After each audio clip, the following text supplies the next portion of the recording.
तर मराठीच्या मुद्द्यावरून मीरा रोडमध्ये निघालेल्या मोर्चाबाबत शिंदेंच्या शिवसेनेमध्ये मात्र सकाळच्या सत्रात मतमतांतर पाहायला मिळाली। पोलिसांनी मोर्चाला परवानगी नाकारल्यासंदर्भात गृहराज्यमंत्री योगेश कदम स्पष्टीकरण देताना दिसले। तर मराठी माणसांच्या मोर्चाला परवानगी का नाही असा जाब प्रताप सरनाईक यांनी विचारलाय।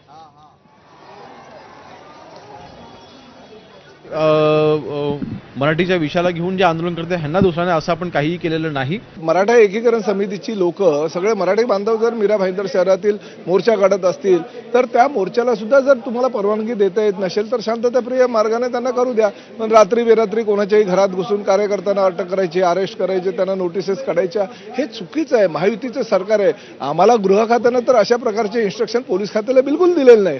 असं असताना जर शहरातील वातावरण खराब करत असतील तर कुठल्या तरी एखाद्या राजकीय पक्षाला किंवा नेत्याला फायदा व्हावा ह्यासाठी पोलीस हे कारवाई करतायत का असा प्रश्न सुद्धा निर्माण होतो।